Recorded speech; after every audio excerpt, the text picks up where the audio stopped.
അനധികൃത ഖനനത്തിനെതിരെ കടുത്ത നടപടിയുമായി പന്തീരങ്കാവ് പോലീസ്. പന്തീരങ്കാവിന് സമീപം കൊടൽനടക്കാവിലെ അനധികൃത ക്വാറിയിൽ നിന്നും 19 ലോറികളും ഒരു JCBയും പോലീസ് പിടിച്ചെടുത്തു. പന്തീരങ്കാവ് SI U സനീഷിന്റെ നേതൃത്വത്തിലായിരുന്നു നടപടി.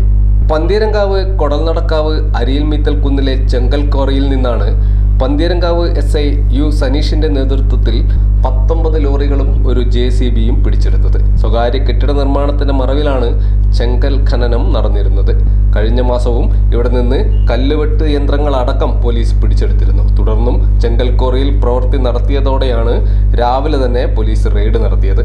പ്രദേശത്തെ ചെങ്കൽ ഖനന മാഫിയക്കെതിരെ ശക്തമായ നടപടി തുടരുമെന്നും SI U സനീഷ് വ്യക്തമാക്കി. പന്തീരങ്കാവ് പോലീസ് സ്റ്റേഷൻ പരിധിയിൽ കുഞ്ഞാമൂല എന്ന് പറഞ്ഞ സ്ഥലത്ത് അനധികൃതമായിട്ട് ചെങ്കല്ല് ഖനനം നടക്കുന്നുണ്ടെന്നുള്ള വിവരം ഉണ്ടായിരുന്നു.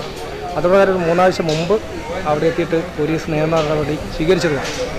അപ്പോൾ ഇന്ന് വീണ്ടും വെള്ളിയാഴ്ച രാവിലെ പര്യടനത്തിന് ശേഷം ഒരു ഇൻഫർമേഷൻ കിട്ടുകയാണ്. അല്ലെങ്കിൽ അവിടെ ഒന്ന് ചെന്ന് വെരിഫൈ ചെയ്യേണ്ടതിൻ്റെ ആവശ്യകതയിലേക്ക് പോയ സമയത്ത് 19ഓളം വണ്ടികളിലായിട്ട് കല്ല് നിറച്ചതും നിറക്കാൻ കാത്തിക്കുന്നതായിട്ടുള്ള 19ഓളം വണ്ടികളുണ്ടായിരുന്നു. അവിടെ ഒരു JCB ഉപയോഗിച്ചിട്ടായിരുന്നു ഇത് പ്രവൃത്തി നടത്തിക്കൊണ്ടിരുന്നത്.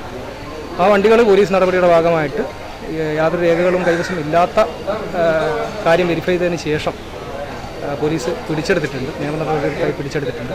ഇനി അതിൻ്റെ സ്ഥലവുമായി ബന്ധപ്പെട്ട ആൾക്കാർ ഖനനത്തിനോ അല്ലെങ്കിൽ ട്രാൻസ്പോർട്ടേഷനോ കയ്യിൽ രേഖകളുണ്ട് എന്ന് വെരിഫൈ ചെയ്തിട്ടില്ലെങ്കിൽ പോലീസ് അനന്തര നടപടികൾ സ്വീകരിക്കുന്നതായിരിക്കും.